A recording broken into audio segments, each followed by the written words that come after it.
Hello guides, সবাই কেমন আছেন?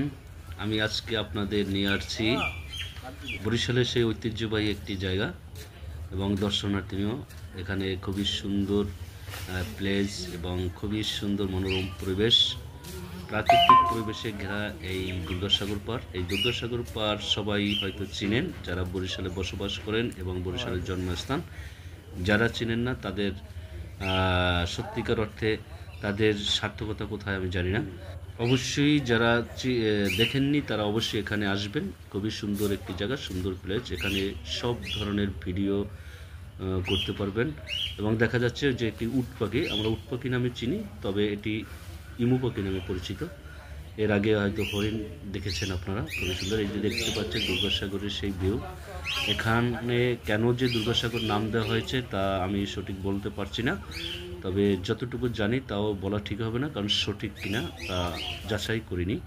তো আপনারা এখানে দুর্গাসাগর বলার কারণটা খুঁজে পাচ্ছি না, তবে এটি দুর্গাসাগর নামে পরিচিত, অনেকেই জানেন। তবে এটি সাগর নয়, এটি হচ্ছে একটি দিঘি, বড় আকারের দিঘি। এই দিঘির চারপাশ ঘিরে রয়েছে অনেক ধরনের গাছ, গাছে গাছে অরণ্য। তবে হ্যাঁ, এই যে দেখছেন এটা হচ্ছে শিশুদের খেলার স্থান।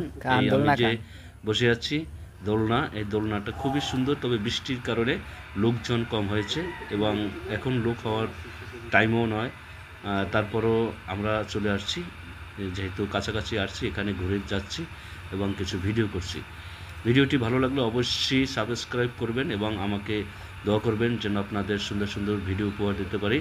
তবে যারা আসেননি তারা এই জায়গাটাতে আসার খুবই চেষ্টা করবেন। খুবই সুন্দর জায়গা, আরও সুন্দর সুন্দর জায়গা আছে এবং মুরব্বীদের বসার স্থান আছে, ছেলেপিলেদের খেলার জায়গা আছে এবং যুবক ভাই বোনদের জন্য আরও সুন্দর সুন্দর স্থান আছে যেখানে বসে আপনারা গল্প করতে পারবেন।